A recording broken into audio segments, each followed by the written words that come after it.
Hello आना, very good morning to all. कैसे हैं आप सब? एक बार जल्दी से बताएंगे और करते हैं आज के सेशन की शुरुआत। गुड मॉर्निंग, नमस्कार, Ram Ram, and I hope कि सभी को ऑडियो और वीडियो क्लियरली आ रहा है। एक बार बता दें कि भाई सबको सुनाई दे रहा है, दिखाई दे रहा है, सब कुछ ठीक तरीके से। जय हिंद, नमस्कार। चलो, सेशन आप लोगों का 8 बजे होना था, बट क्लास जो है वो 7 बजे आपकी लग गई थी, तो उसका भी पता नहीं था। ठीक है, तो उसके लिए आप लोगों को जो इनकन्वीनियंस हुआ उसके लिए एक्सट्रीमली सॉरी, बट क्लास आपकी 8 बजे से ही अब रहा करेगी। ठीक है, 10 बजे का टाइमिंग था, लेकिन आप लोगों की रीजनिंग का भी एक सेशन है, तो वो 9 बजे से होने वाला है, तो इस वजह से आपकी वो क्लास का टाइमिंग चेंज करना हुआ। ठीक है भाई, चलो तो करते हैं शुरू। ऑडियो वीडियो सब कुछ यहाँ पर क्लियर है? ऑल राइट, आज का टॉपिक है हमारा जेनेटिक्स का।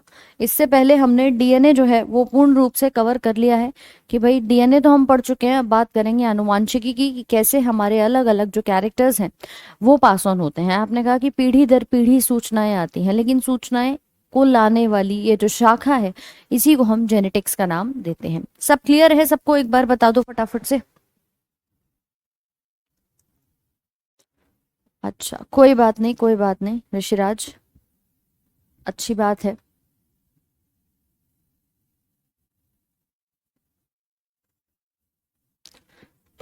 चलिए,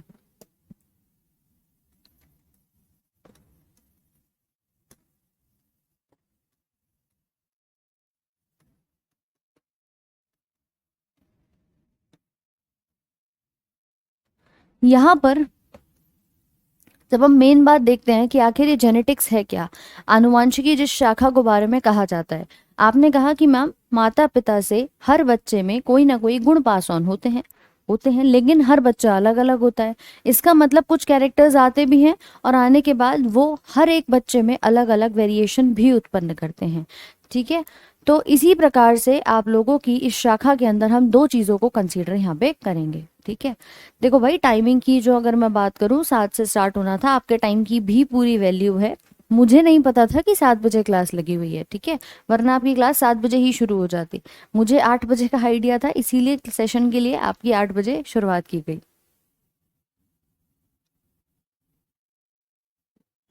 चलो, तो यहाँ पर दो चीजें जो हैं वो आपकी आती हैं। पहला, इनहेरिटेंस और वेरिएशन। जिस प्रकार से एनसीईआरटी में ये चैप्टर दिया हुआ है, चैप्टर का नाम है प्रिंसिपल्स ऑफ हेरिडिटी या इनहेरिटेंस एंड वेरिएशन, तो हम प्रॉपरली उसी आधार पे पढ़ेंगे जैसे आपके एनसीईआरटी में दिया हुआ है। आजकल हर एग्जाम में एनसीईआरटी से ही मेनली आपका जो बेस रखा जाता है वो देखा जाएगा। तो मैम यहाँ पर भी ये दो शब्दों का संयोजन है इनहेरिटेंस का मतलब होता है वंशागति, और वेरिएशन का मतलब होता है भिन्नता। तो अगर आपसे पूछा जाए जेनेटिक्स क्या है, तो आप लिख सकते हैं genetics is the branch of science that deals with inheritance and variation।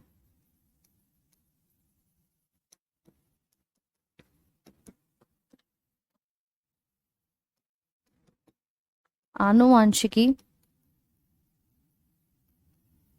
विज्ञान की वह शाखा है जिसमें वंशागति व भिन्नता का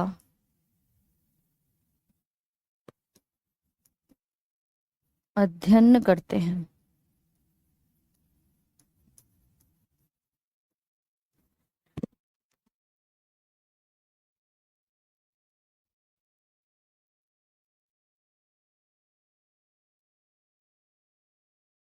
चलो नोट करो एक बार फटाफट से।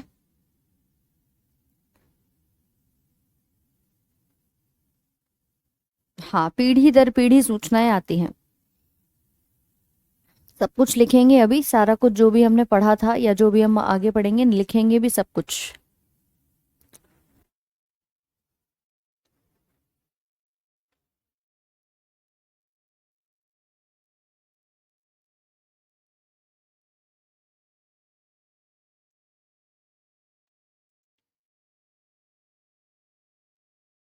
कल से सेम टाइमिंग पर क्लास होगी, सुबह 8 बजे डेली। अब 7 बजे नहीं हुआ करेगी, कल से टाइमिंग जो है तुम्हारा 8 बजे का कर दिया है।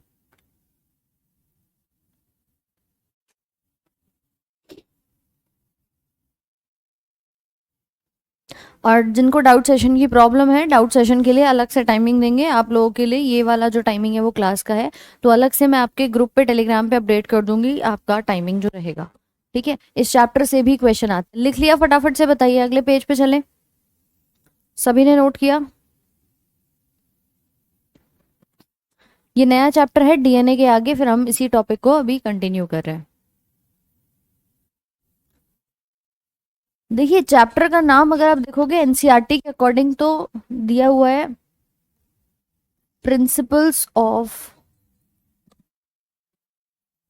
Inheritance and variation. ये चैप्टर एनसीईआरटी के अकॉर्डिंग लिखा हुआ है, लेकिन इस पूरी शाखा को हम पढ़ते हैं किसके नाम से? जेनेटिक्स के नाम से।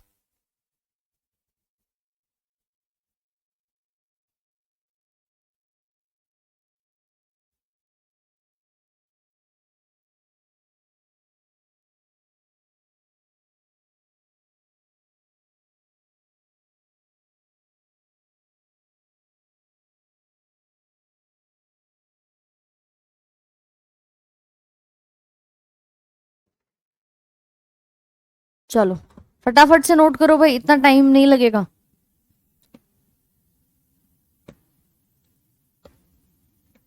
आनुवांशिकी वो शाखा है जिसमें हम वंशागति को भी पढ़ते हैं कि कैसे हर पीढ़ी दर पीढ़ी आपकी सूचनाएं आती हैं, और हम इसको भी जानते हैं कि किस प्रकार से हर एक बच्चा भिन्न भिन्न जो है वो दिखाई देता है। तो दोनों ही चीज़ों का अध्ययन जो है वो हम इसके अंदर करते हैं।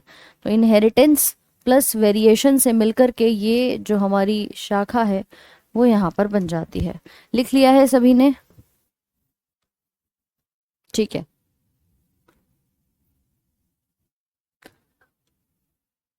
चलो बॉडी शेप वगैरह देखो, कुछ जीन से भी आती है, कुछ आपके इन्वायरमेंटल फैक्टर्स से भी प्रभावित होती है। नेक्स्ट लिखिए inheritance.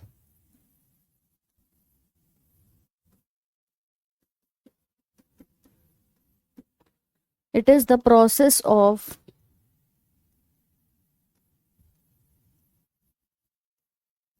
Transfer of characters from one generation to another. साथ साथ में लिखते चलना ताकि कोई समस्या ना रहे। यह एक पीढ़ी से दूसरे पीढ़ी तक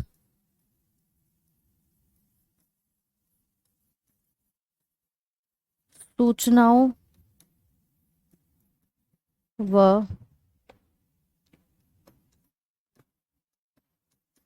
विशेषताओं के स्थानांतरण की क्रिया है।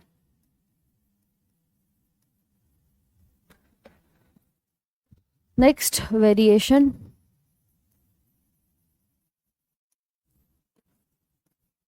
It is the degree of change between offsprings.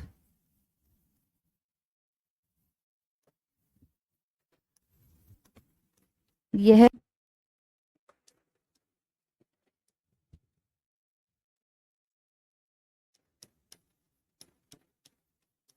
भिन्नता का स्तर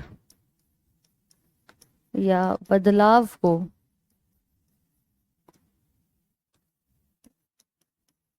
बताती है। ठीक है, इसी को हम कहते हैं भिन्नता। तो यहाँ पर इन दोनों चीज़ों के संयोजन से हम क्या देखेंगे कि हमारी पूरी जेनेटिक्स की शाखा जो है वो यहाँ पर दिखाई दे रही है। एस के हाफिज बिल्कुल ले सकते हो, ठीक है, जीडी के लिए भी इम्पोर्टेंट ही है। तो मैम ये दोनों प्रकार से भिन्नता भी आ रही है और हमें इनहेरिटेंस भी देखने को मिल रही है, तब जाके हम जब देखते हैं ना कि कुछ गुण आए भी हैं तो कुछ डिग्री पे चेंज भी हुआ है। This is known as genetics. ये इन दोनों शाखाओं का संयोजन कहा जाता है, मतलब इन दोनों भागों का संयोजन यहाँ पे कहा जाता है।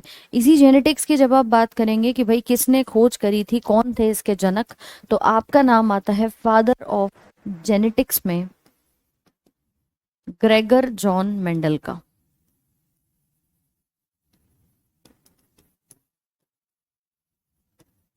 ग्रेगर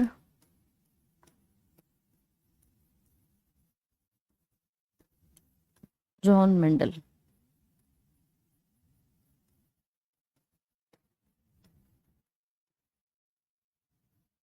इनको जी जे मेंडल के नाम से भी जाना जाता है। तुम कैसे याद करोगे? तुम याद करोगे मटर वाले अंकल। ठीक है, मेंडल साहब मटर वाले अंकल या मटर वाले चाचा, क्योंकि इन्होंने काम ही मटर के ऊपर किया था, गार्डन पी के ऊपर किया था। अभी बताएंगे कैसे यहाँ पर देखा जाएगा। ठीक है,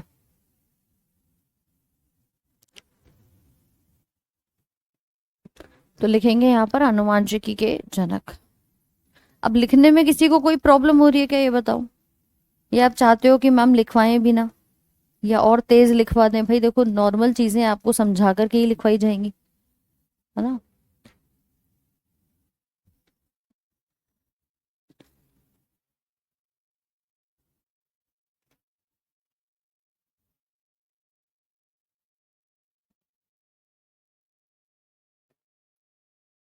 ये जेनेटिक्स के जो जनक हैं वो यहाँ पर कहे जाते हैं। अच्छा, ये जो शब्द है ना, ये जेनेटिक्स भी तो देखो किसी ने दिया होगा।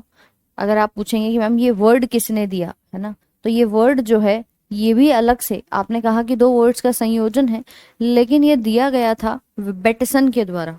ठीक है, बेटसन नाम के एक शख्स थे जिन्होंने इस शब्द को यहाँ पर दिया था। लिख लिया है तो बताइए एक बार। साथ साथ नोट्स बना रहे हैं, थोड़ा टाइम दीजिए। बिल्कुल भाई, लीजिए टाइम।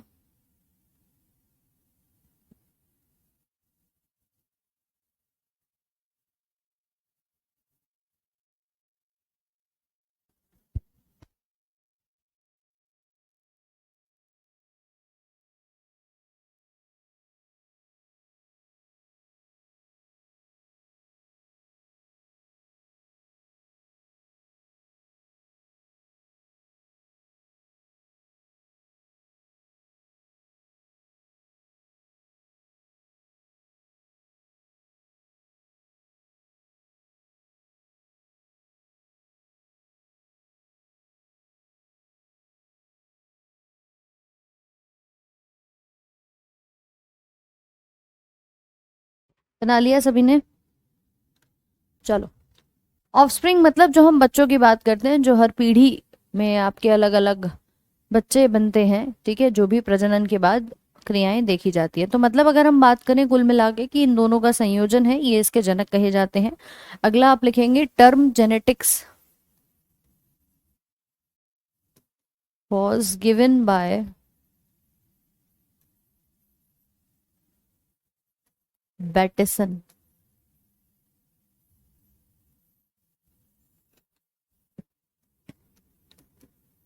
आनुवांशिकी शब्द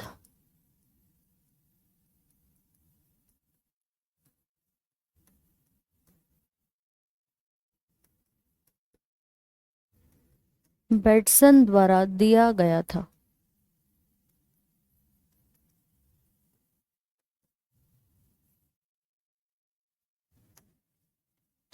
इसके बाद द बेसिक हेरिडिटी यूनिट।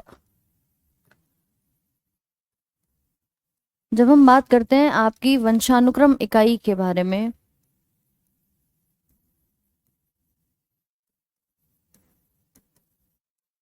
तो बताओ भाई किसे कहा जाता है? बेसिक हेरिडिटी यूनिट कौन है, और द बेसिक फंक्शनल यूनिट किसे कहा जाता है? ना, क्रियात्मक इकाई।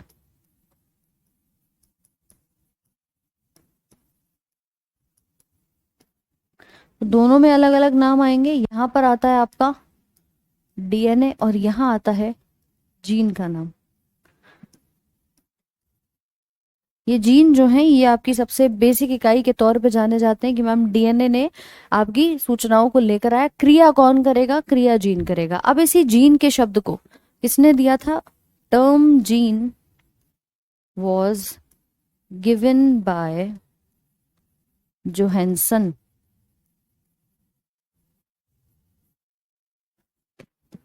शब्द जीन जोहानसन द्वारा दिया गया था। लिखो फटाफट से।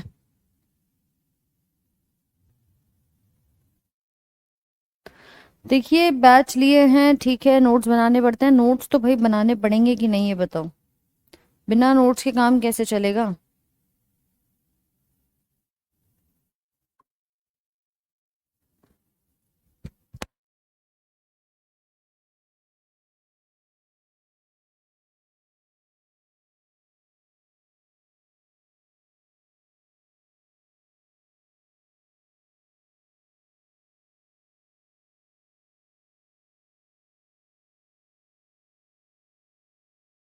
लिख लिया सभी ने? टर्म क्या है? बेटेसन के द्वारा दिया गया था।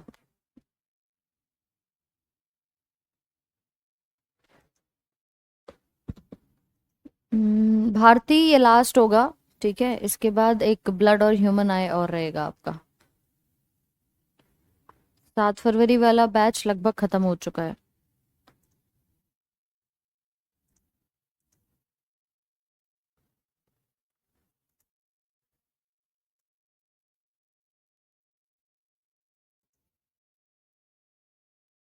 चलिए लिख लिया सभी ने?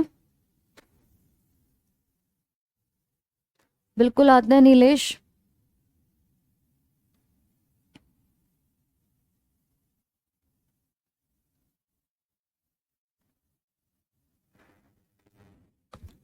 चलो शब्द जीन की हमने बात करी। अब देखिए आपने कहा कि मैम बेसिक इकाई मेरे पास क्या है, ये रही जीन।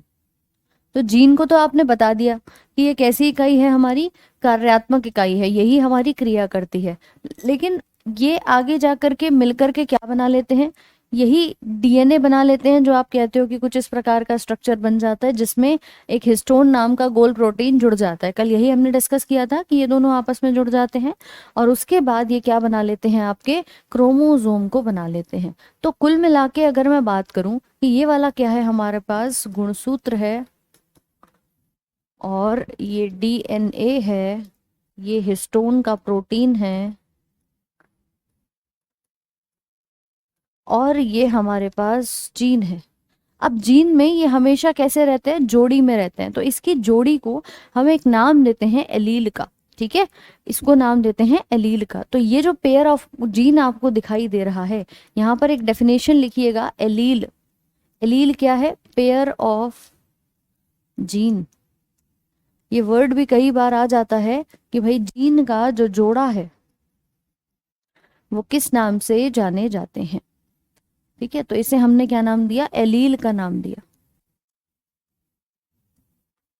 क्रिया कौन कर रहा है इसमें, जीन कर रहा है, डीएनए के रूप में ट्रांसमिट हो रही है और कुल मिला के गुणसूत्र हमारे पास इतने मौजूद हैं। इन्हीं सभी चीजों के माध्यम से आप देखेंगे कि धीरे धीरे करके एक पीढ़ी से दूसरी पीढ़ी में सूचनाएं ट्रांसमिट हो जाती हैं। लेकिन मैम ये कहानी जो हम देख रहे हैं ये किसके द्वारा होगी, क्या ये अवलैंगिक प्रजनन के द्वारा हो सकती है? कि अगर मैं आपसे कहूं कि भाई एक पीढ़ी थी मेरे, मतलब एक अमीबा था मेरे पास, इसने टूट करके दो अपने अलग अलग सेल्स बना लिए, क्या इसके अंदर मुझे हर उसमें प्रॉपरली वेरिएशन दिखाई देगा? इनहेरिटेंस तो आपने कहा ठीक है कि किन कुछ इनहेरिट हो रहा है, जो इसके शरीर में था वो टूट करके चलो यहाँ आ गया, आपने कहा अगली पीढ़ी में इनहेरिट हो गया, लेकिन क्या वेरिएशन आ रहा है? नहीं मैम, दोनों सेल्स हमारी सेम नजर आ रही हैं। तो इसीलिए ये काम सबसे ज्यादा सेक्सुअल रिप्रोडक्शन वाले केसेस में दिखाई देता है, यानी कि लैंगिक प्रजनन में आनुवांशिकी आपको सबसे बेहतरीन तरीके से देखने को मिल जाएगी।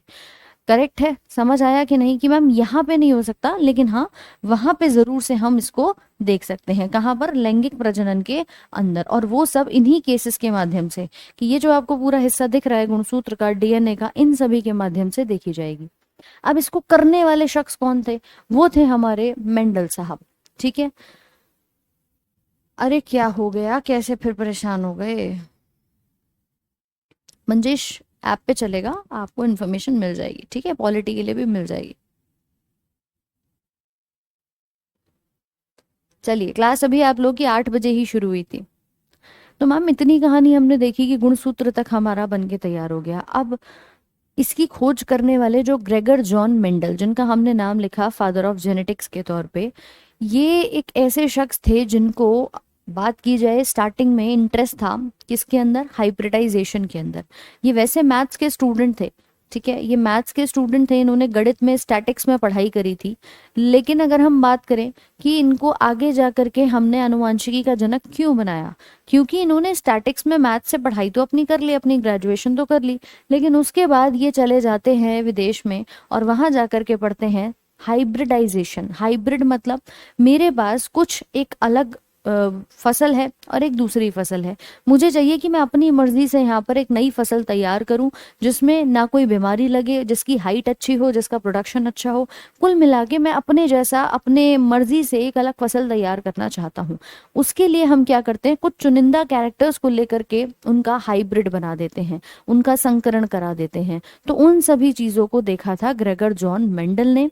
ये स्टैटिक्स के बाद अपने हाइब्रिड वाले काम को करने गए, उस पर पूरी पढ़ाई करके आए और भारत में आकर के एक चर्च के अंदर मॉन्क का काम करने लगे। जैसे मंदिर में पुजारी आपके रहते हैं, ऐसे ही चर्च में जाकर के इन्होंने काम करना शुरू कर दिया। अब उस चर्च के पीछे, ध्यान से सुन लो कहानी को, उस चर्च के,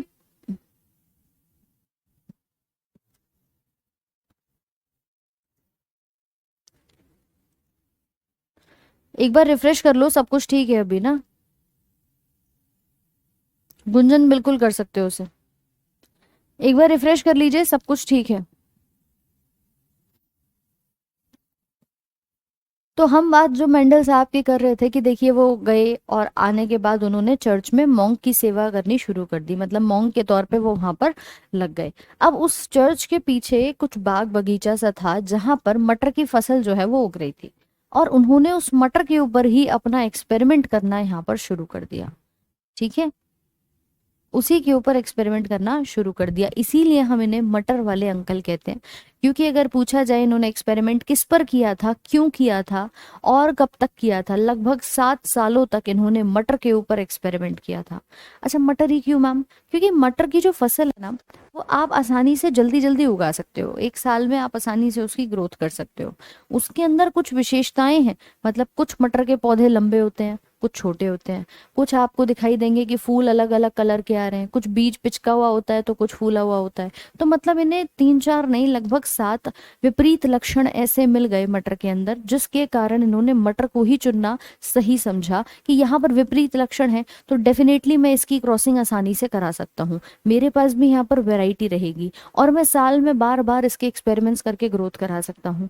तो इन्होंने मटर के पौधे को लिया और फिर उसके ऊपर काम करना शुरू कर दिया। ठीक है, चलिए, दिखाई दे रहा है सबको, कोई प्रॉब्लम तो नहीं है? Next, Mendel worked on P plant, जिसको आप कहते हो गार्डन पी, जिसका नाम है Pisum sativum, for almost 7 years।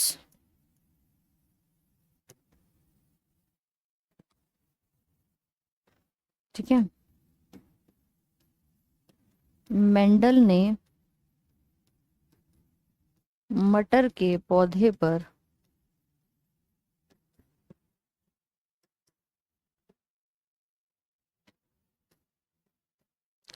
लगभग 7 वर्ष तक कार्य किया था।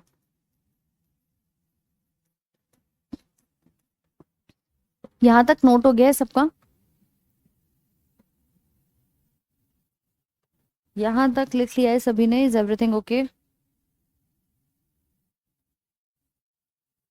Okay Ganesh Rathore, I hope this one is clear. Pisum sativum, SATIVUM।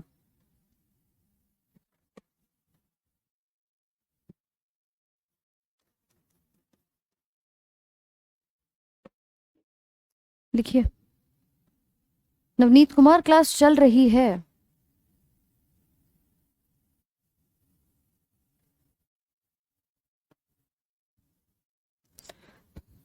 7 साल तक काम किया था इन्होंने, लगभग 1856 से 1863 तक, ऑलमोस्ट 7 इयर्स इन्होंने यहाँ पर काम किया था।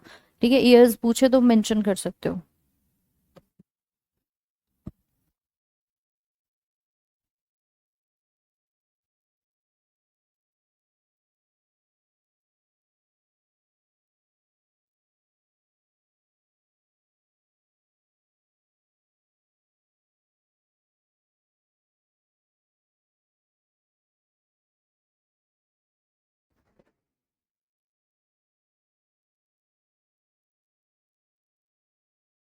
चलो लिख लिया सभी ने?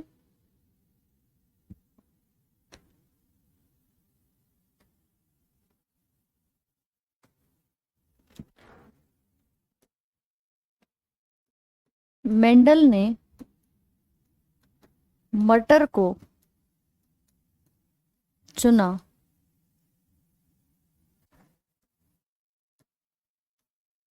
क्योंकि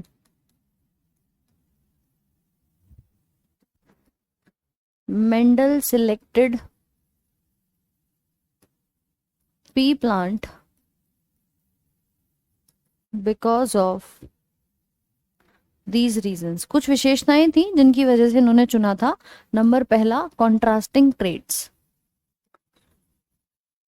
कॉन्ट्रास्टिंग ट्रेट्स यानी कि विपरीत लक्षण।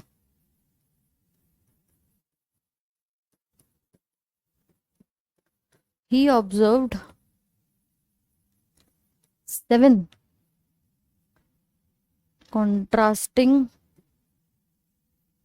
traits in pea plant। 7 विपरीत लक्षण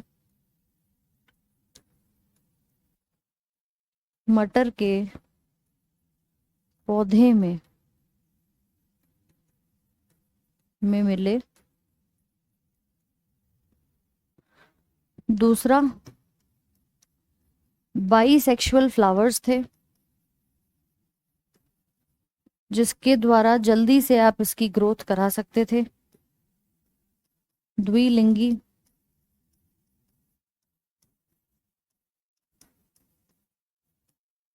पौधे यहाँ पर थे। द्विलिंगी का मतलब क्या होता है कि आसानी से ये बेसिकली उनको इजी इनका पॉलिनेशन करा सकते हैं, बहुत जल्दी जल्दी इनकी जो पॉलिनेशन है उसको ये यहाँ पर करा सकते हैं। पाइसम सटाइवम क्या है एक बार फिर से? वैष्णवी, पाइसम सटाइवम मटर को हम साइंटिफिक नेम के तौर पे कह रहे हैं, मटर का साइंटिफिक नाम है जिसको हम पाइसम सटाइवम के तौर पर जानते हैं। ठीक है, तो ये यहाँ पर बाइसेक्सुअल फ्लावर्स थे ताकि हम जितने भी अलग अलग आपके गुण हैं उनको हर पीढ़ी दर पीढ़ी प्रिजर्व भी करके रख सकते हैं। ठीक है, बाकी ये एनुअल प्लांट है।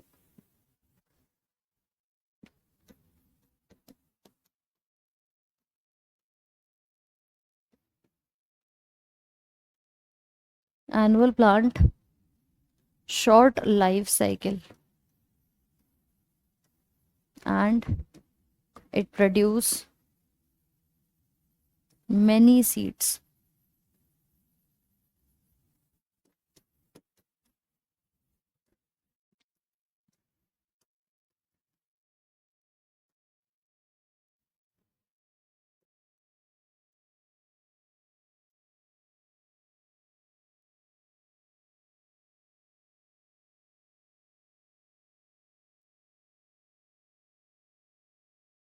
नोट करिए, ये कुछ विशेषताएं हैं जिसके कारण हम बता सकते हैं इन्होंने मटर को चुना था।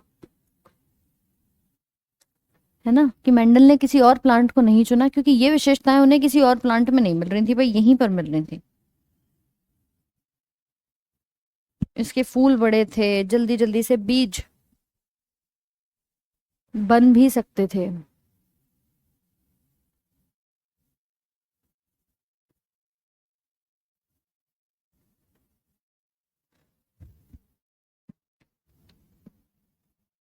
यहाँ 7 पेयर लिख लेना, 7 पेयर्स हैं, 7 जोड़ी हैं, 7 जोड़ी विपरीत लक्षण। लिखा सबने?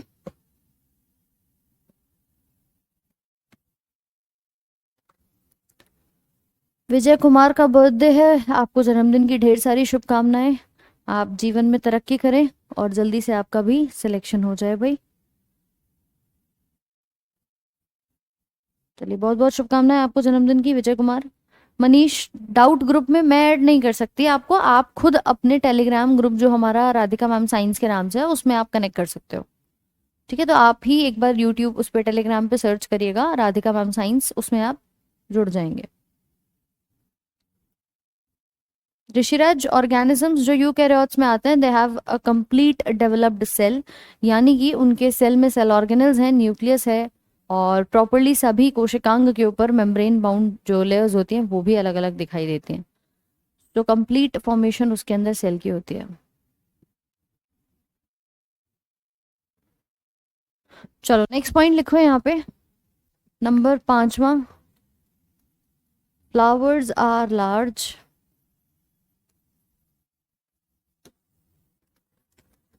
आर्टिफिशियल,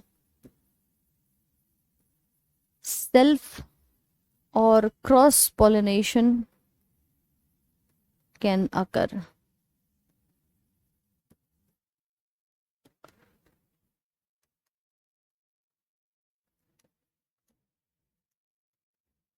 बड़े फूल उपस्थित और कृत्रिम स्वपरागण व पर परागण उपस्थित, कि इन दोनों में से आप कोई भी करा सकते हो। तो ये कुछ विशेषताएं हैं जिसके कारण हमने क्या देखा कि आपके आपके मेंडल साहब ने मटर के पौधों को चुना। आपने कहा कि मैम ये जो 7 गुण आप बता रहे हो ये कौन कौन से होते हैं, तो देखिए जरा, हम अगर देखें तो ये सभी अलग अलग इन्होंने विशेषताएं देखी, जिसमें सबसे पहला आता है लक्षण। लक्षण क्या है? तने की ऊंचाई, यानी कि स्टेम की हाइट। अब पौधे का तना हो सकता है लंबा हो सकता है छोटा हो, तो लंबा भी हो सकता है, बोना भी हो सकता है, यानी हम बात करें टॉल भी हो सकता है और ड्वार्फ भी हो सकता है। इसके अलावा हमने कहा कि भाई फूल का रंग, फ्लावर का रंग क्या है, तो ये बैंगनी भी हो सकता है, सफेद भी हो सकता है, आइदर ये वॉयलेट होगा या फिर ये वाइट कलर का होगा। ऐसे ही हम बात करेंगे फूल की स्थिति, फ्लावर का पोजीशन कहाँ पर है, तो पोजीशन देखिए अक्षीय हो सकता है या अंत्य हो सकता है, यानी कि या तो ये आपको एक्सियल दिखाई देगा या फिर ये आपको टर्मिनल दिखाई देगा। ठीक है, फिर आपसे कह रहा है फली का आकार, जो फली होती है प्रॉपर मटर की, आपने भी दाने देखे हैं, उसकी फली देखी है, वो आकार कैसा होता है? वो फूला हुआ होता है या सिकड़ा हुआ दिखाई देता है, या तो मैम कंप्लीटली हमारा राउंड है या फिर कॉन्स्ट्रक्टेड है। इसी प्रकार से देखो फली का रंग कैसा है, ग्रीन है या फिर येलो है। नेक्स्ट, बीज का आकार कैसा है, या तो गोल है, राउंड है, या रिंकल्ड है, मुरझाया हुआ है। या फिर बीज का रंग, सीड का जो कलर है वो इधर पीला हो सकता है या हरा हो सकता है, येलो या ग्रीन हो सकता है। तो ये सारे हमारे क्या हैं? वो विशेषताएं हैं, ये लक्षण हैं। लक्षण कितने हैं हमारे पास? 7 लक्षण हैं, लेकिन इनके अंदर जो हमारे ट्रेट्स आते हैं वो जोड़ी में आते हैं। ठीक है, ये ट्रेट्स कैसे आते हैं? इनके जोड़ी में आते हैं। तो इन लक्षणों की अलग अलग जोड़ी हमें ट्रेट्स की दिखाई देती है कि उसमें या तो टॉल या ड्वार्फ, या तो वॉयलेट या व्हाइट, ऐसे हमें नजर आते हैं। ठीक है,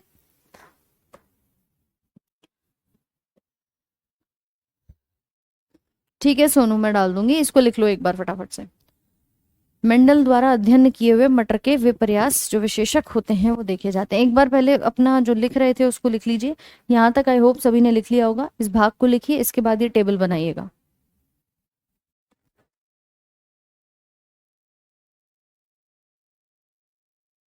दोनों चीजों में अंतर है, कैरेक्टर अलग होता है, ट्रेट अलग होता है। हमने कहा कि भाई फूल का कलर है, ठीक है, एक यहाँ पर लिख लेना डेफिनेशन नोट करके, कैरेक्टर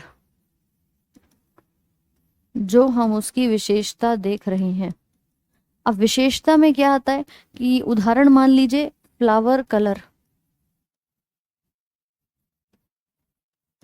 फूल का रंग। अब ये फूल का रंग है, तने की हाइट है, ये कैरेक्टर्स हैं, ये अलग अलग कैरेक्टर्स हैं, ठीक है। फ्लावर कलर है या स्टेम हाइट है, तने की लंबाई, ये विशेषताएं हैं। इनके अंदर क्या है, कौन सी अलग अलग कैटेगरीज हैं, उनको आप ट्रेट या लक्षण कहते हो, जो आप ऑब्जर्व कर रहे हो। ये फ्लावर का कलर है तो वो आइदर वॉयलेट हो सकता है या वाइट हो सकता है, ठीक है। लंबाई की बात करूं तो वो टॉल हो सकता है या ड्वार्फ हो सकता है। So these are called as the traits. यानी कि इसमें हम क्या कहेंगे, बैंगनी दिख रहा है या सफेद है, लंबा है या बोना है। लिखिए,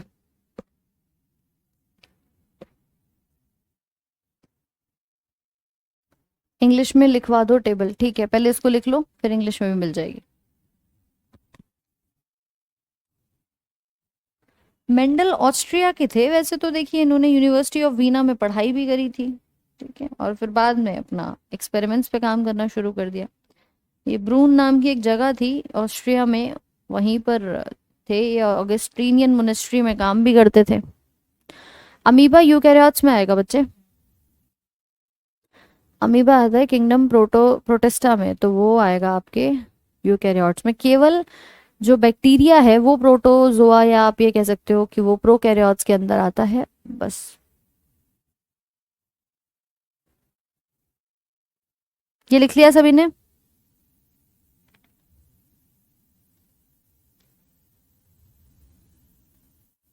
सभी ने नोट कर लिया? चलो,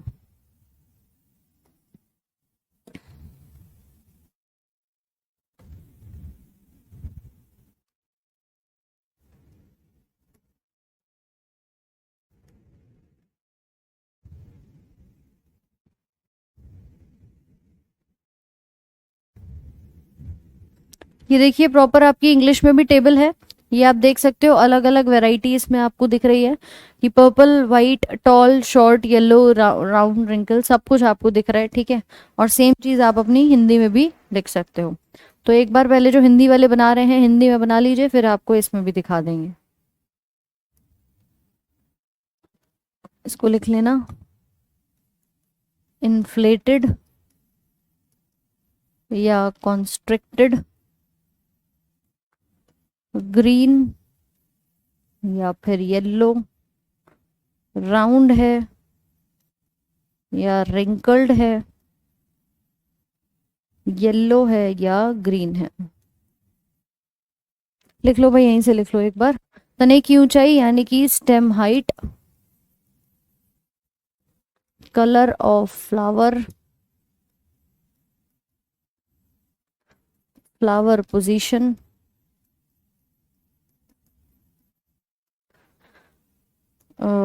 pod shape, pod colour, seed shape, seed colour. English में बना लो, हिंदी में भी बना लो, सीड शेप और सीड का कलर।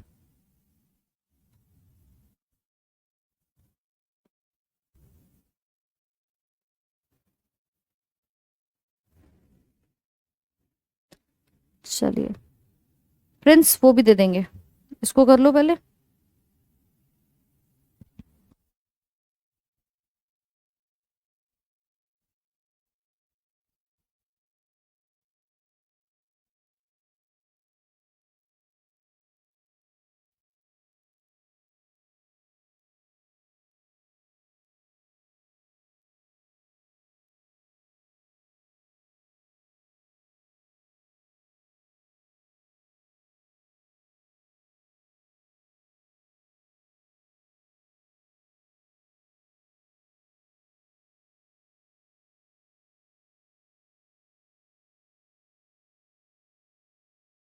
बना लिया सबने?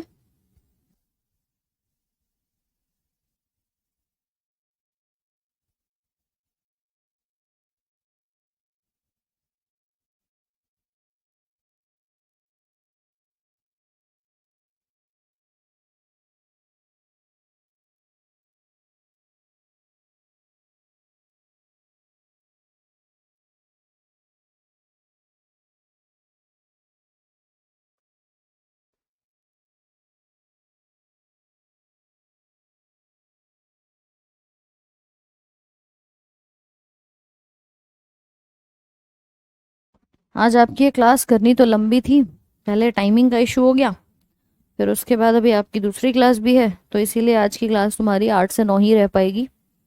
ठीक है, कोशिश करेंगे कि अगर अलग से कोई सेशन मिलता है तो फिर उसमें हम आपका कुछ एक्स्ट्रा पार्ट भी करवा दें। बाकी कल से तो सेम टाइम पर ही आपकी क्लास होगी। बना लिया सबने? क्लास डेली सुबह 8 बजे सेम टाइमिंग पर।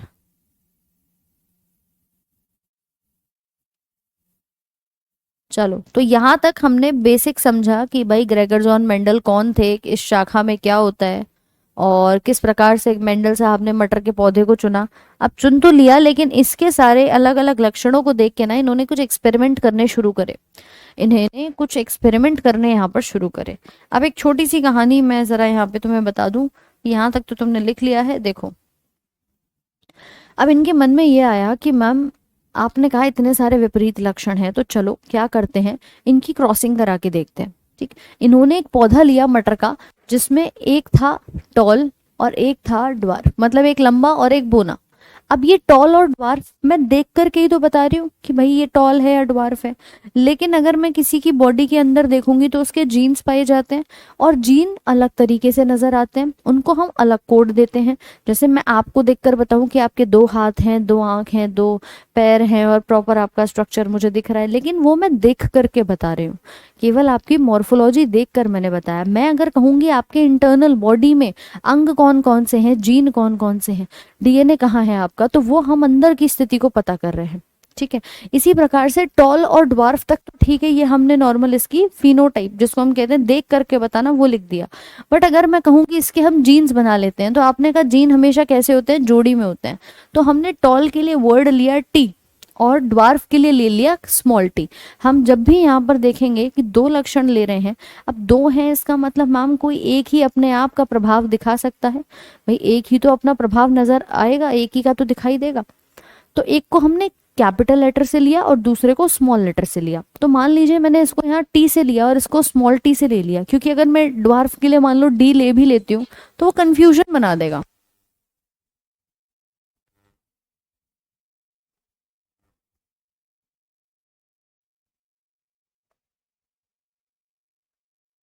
तो इसीलिए हमने इसको कैसे लिया, स्मॉल टी से ले लिया। अब आपने कहा अधूरे रह नहीं सकते, इनको कैपिटल लेटर्स में लिखेंगे तो जोड़ी में भी लिखना पड़ेगा। तो हम इसे कैपिटल टी और स्मॉल टी के रूप में लिख सकते हैं। क्या करा, कैपिटल टी और स्मॉल टी।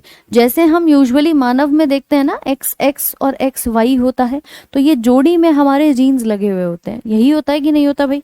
इसी प्रकार से हमने क्या कहा कि हमने इसको बिल्कुल जोड़ी में बना दिया। अब देखो इसकी इन्होंने क्रॉसिंग कराई। इन्होंने कहा कि चलिए जरा इसकी क्रॉसिंग कराता हूं, लेकिन जब ये क्रॉसिंग कराने जाएंगे तो ये एक जोड़ी है, ये दूसरी जोड़ी है। सबसे पहले ये क्या बन गए, माता पिता बन गए, तभी तो इनसे बच्चे बनेंगे। तो पहले ये क्या बन गए, पेरेंट्स बन गए। इनके जो गैमीट्स हैं वो हम अलग अलग कर देंगे। टी अलग, ये टी अलग, फिर ये टी अलग, फिर से ये वाला टी अलग। ये स्टेज होता है जहां पर हम क्या बना लेते हैं, इसके छोटे रूप बना लेते हैं, गैमीट बना लेते हैं, युग्मक बना लेते हैं, ताकि हमें ये पता चल जाए कि किसकी क्रॉसिंग किसके साथ करानी है। तो हमने इन चारों की क्रॉसिंग कराई। तो देखो इसको पहले इससे क्रॉस कराया, फिर इसको इससे क्रॉस कराया, फिर हमने इस वाले को ले लिया, अब इसकी इसके साथ भी करा दी और इसकी इसके साथ भी करा दी। तो क्या बना, कैपिटल टी स्मॉल टी, फिर दूसरा वाला कैपिटल टी स्मॉल टी, तीसरा वाला कैपिटल टी स्मॉल टी, चौथा वाला कैपिटल टी स्मॉल टी। आप कहोगे जो माता पिता लिए थे यहाँ पर ऑफस्प्रिंग तो सारे ही अलग बने हैं। क्यों भाई? जो हम माता पिता लेके चले थे, ऑफस्प्रिंग यानी जो बच्चे बने हैं, वो तो चारों ही अलग बने हैं। इसी जनरेशन को हम क्या कहते हैं? पहली पीढ़ी या फीलियल जनरेशन। ठीक है, ये हो गई पहली, फर्स्ट फीलियल जनरेशन।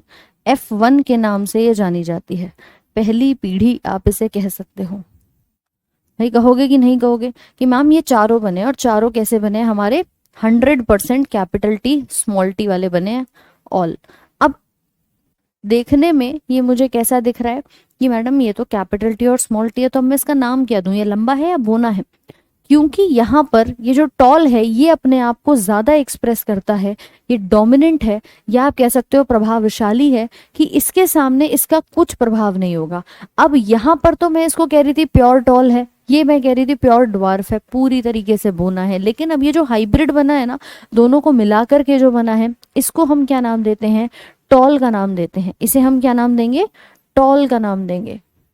क्यों? क्योंकि टी वाला अपने आप को एक्सप्रेस कर रहा है, ये कैपिटल लेटर खुद को क्या कर देता है? एक्सप्रेस कर देता है। करेक्ट। तो ये हमारी क्या बन गई? पहली पीढ़ी बन गई। एक प्रकार का ऐसा क्रॉस, ऐसा संकरण कहलाता है मोनोहाइब्रिड क्रॉस। मोनोहाइब्रिड मतलब हमने एक विशेषता लिया, टॉल और ड्वार्फ को लिया, एक लक्षण को लेके हमने उसकी क्रॉसिंग करा दी, यानी एक हाइब्रिड हमने बना के तैयार करा दिया। इसी को कहेंगे मोनो हाइब्रिड क्रॉस। बोलिए समझ में आया कि नहीं आया? इस पूरे चार्ट को समझने में कोई प्रॉब्लम? अब देखो, मैं इसको इन वाले स्क्वायर से करूंगी तो थोड़ा कंफ्यूजन हो जाता है, तो कई बार हम क्या कर लेते हैं, ऐसे पुन्नेट स्क्वायर बना लेते हैं, जिसमें ये दोनों एक तरफ लिख दिए और दूसरे पेरेंट एक तरफ लिख दिए, फिर हमने इसको मिला दिया टी, टी, इस टी को इस टी के साथ, इसको इसके साथ और इसको इसके साथ। तो हमें पता चल गया कि यहाँ पर भी थोड़ा साफ तरीके से बन जाता है। सारे के सारे क्या बने? 100% टॉल कह सकती हूँ ना मैं, 100% टॉल जनरेशन बनी है। बोलो हाँ कि ना, जल्दी से बताओ एक बार। बिल्कुल अभिनव, बिल्कुल कर सकते हो। किसी को कोई समस्या यहाँ तक एक बार बता देंगे तभी मैं आगे बढ़ूंगी। नहीं है? ठीक है। तो मैडम ये हमारी फर्स्ट जनरेशन मैंने बना ली, लेकिन ना मेरे को ये था कि भाई इसमें पेरेंट्स तो आई नहीं, दूसरी पीढ़ी में क्या होगा? तो मैंने इसके जो 4 बच्चे हैं, इन्हीं में से किन्हीं 2 की क्रॉसिंग कराई, इन्हीं में से किन्हीं 2 की क्रॉसिंग कराई। मतलब अब मैं इनमें से कोई से भी 2 उठा लेती हूँ और उसकी क्रॉसिंग कराती हूँ, यानी capital T small T, capital T small T. ठीक है। अब वापस से क्या करेंगे? गैमीट्स अलग अलग करेंगे सबसे पहले। कर लिए। अब इसकी क्रॉसिंग करानी है तो हमने इसका एक पुन्नेट स्क्वायर बना लिया, इस स्क्वायर को कहते हैं पुन्नेट स्क्वायर।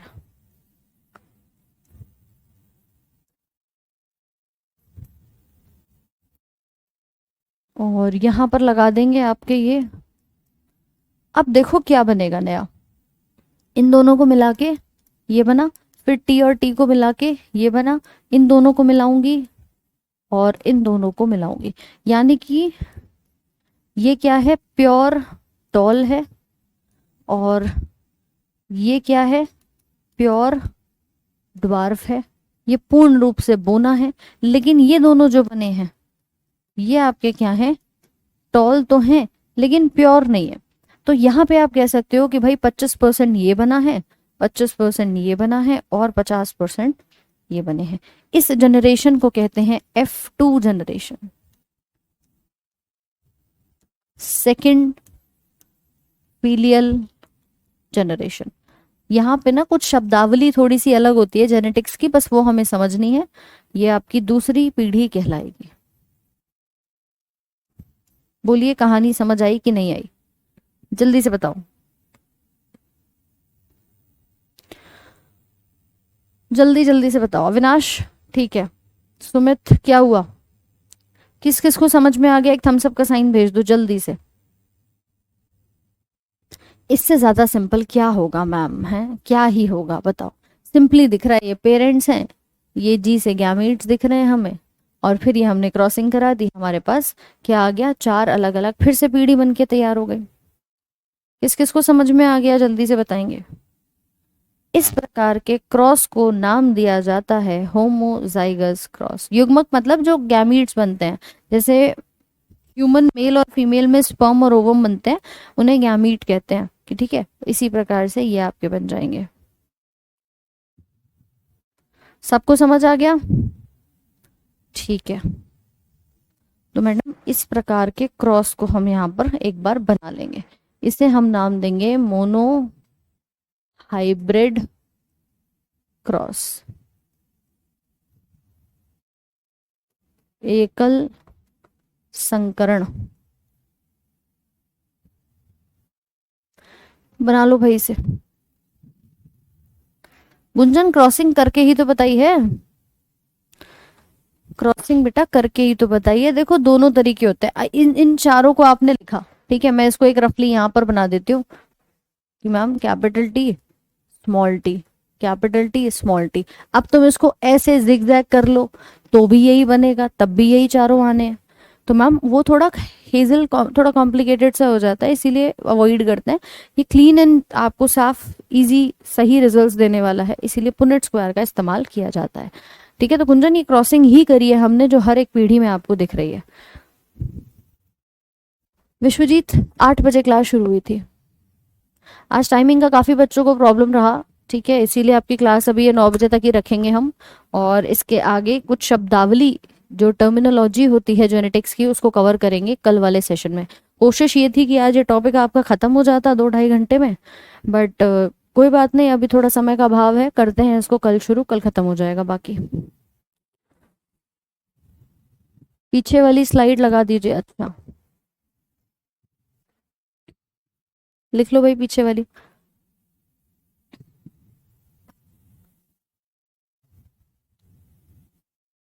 स्क्वायर वाला जल्दी समझ आता, हाँ इसीलिए तो भाई। समझ में आ रहा है कि नहीं आ रहा है, पहले मुझे बताओ।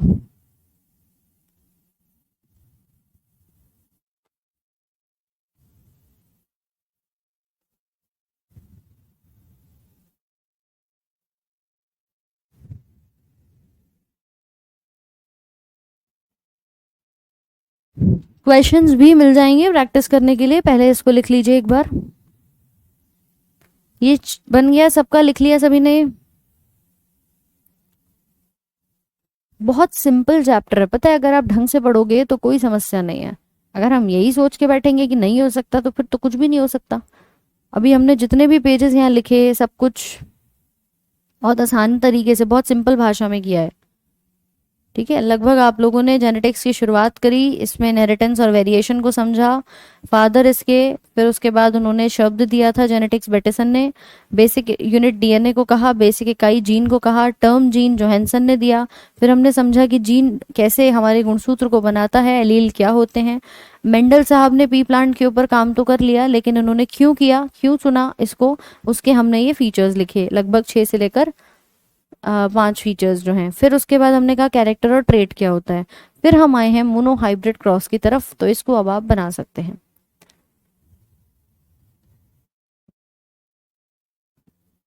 Flower vegetable and fruits colour pigment का चार्ट दे दीजिए। अच्छा ठीक है, सारे चार्ट मिल जाएंगे, इसको लिख लो पहले।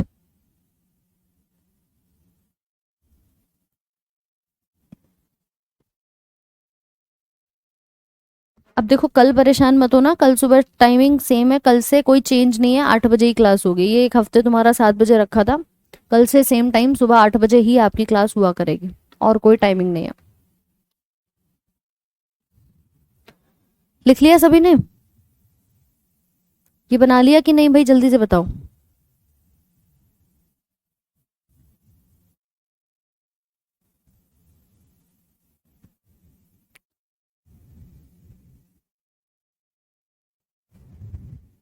रोशन टाइम 9 बजे तो था, लेकिन अभी 9 बजे थोड़ी समस्या चल रही है, जिसकी वजह से 9 बजे नहीं हो पाएगी आपकी क्लास, या तो 7 या 8, तो उसमें 8 बजे ही अभी आपका स्लॉट फिक्स किया है। ठीक है,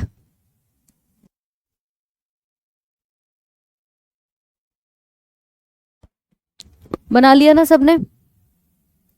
अगला देखो ये वाला, ये सेकंड पीढ़ी हमने बनाई इसी टॉल और ड्वार्फ की।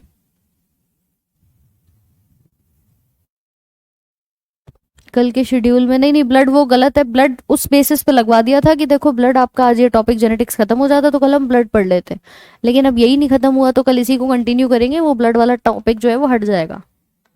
ठीक है, कल अगर ब्लड दिख रहा है तो ब्लड को हटवा देंगे, जेनेटिक्स ही आपकी शुरू होगी कल पे।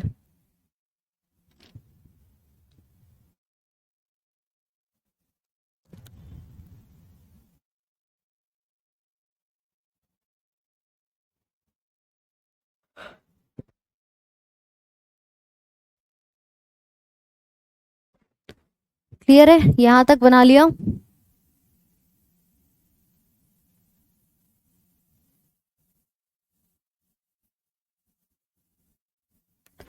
देखो कह रहे हैं मैम क्वेश्चंस कैसे पूछेगा, क्वेश्चंस भी अलग अलग प्रकार के पूछे जाते हैं। अब जैसे तुम ही बताओ, genetics is the study of, क्या लगाओगे आंसर, बताओ।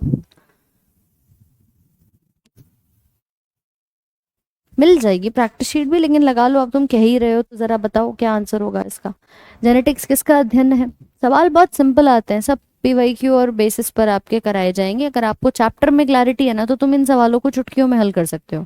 अब जैसे यहाँ है तो आंसर क्या होगा, किसका अध्ययन है, आनुवांशिकी का अध्ययन है, वंशागति का अध्ययन है, ठीक है, इनहेरिटेंस का स्ट्रक्चर है, इसमें हम और कुछ तो कुछ पढ़ते नहीं है। ऑप्शन नंबर ए आपका सही हो जाएगा, राइट। क्वेश्चंस आते ही सिंपल सिंपल से हैं। अब बताइए, क्रोमोसोम कंसिस्ट ऑफ, गुणसूत्रों जो हैं, गुणसूत्र जो हैं वो किससे मिलकर बनते हैं, लगाओ जरा आंसर, देखें तुमने कितना पढ़ा है। हाँ भाई, chromosome consist of DNA and lipid, DNA and amino acid, DNA and protein या शुगर।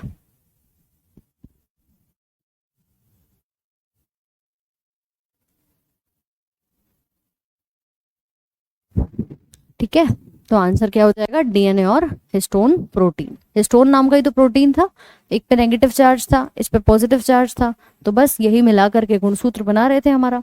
ठीक है मैडम। ऐसे ही फिर आपका सवाल पूछा जाता है, जैसे अभी हमने बात करी, term gene was coined by, ये जीन शब्द किसने गढ़ा, मॉर्गन ने, जोहेंसन ने, मेंडल ने या ह्यूगो डिवरीज ने। कि मैम एलिमिनेट कर दूंगा इसमें, तो अभी तो आधे नाम पढ़े ही नहीं है। ठीक है, आधे नाम तो अभी पढ़े ही नहीं है हमने। बताइए क्या आंसर होगा इसका। कि मॉर्गन पढ़ा नहीं है, ह्यूगो डिवरीज अभी आया नहीं है, मेंडल है नहीं, बचा कौन, जोहेंसन। मेंडल तो अनुवांशिकी के जनक हैं, तो जोहेंसन ने ही नाम दिया था जीन का, बेटिसन ने जेनेटिक्स शाखा को नाम दिया। ठीक है, तो बी ऑप्शन आपका यहाँ पे करेक्ट हो जाएगा।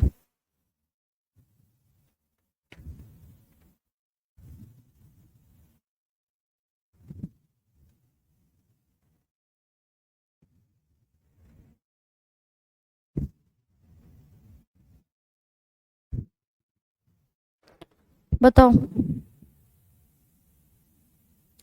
सेल्यूलर डीएनए का एक भाग है जो एक प्रोटीन के लिए जानकारी प्रदान करता है, section of cellular DNA that provides information for one protein. बहुत सारे क्वेश्चंस ऐसे हैं जो कि आसानी से आपके हो जाएंगे।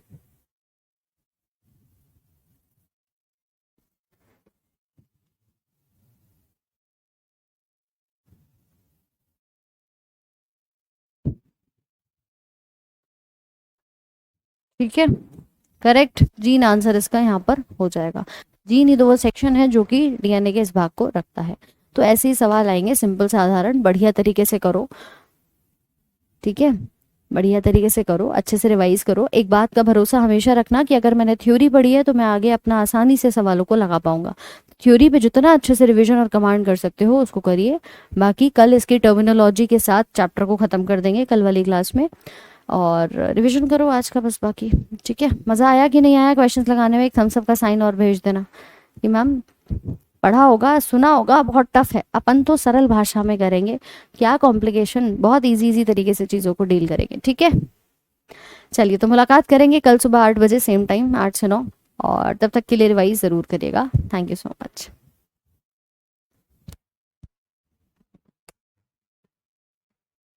सौम्या नहीं, अब क्लास नहीं होगी 10 बजे से, ठीक है।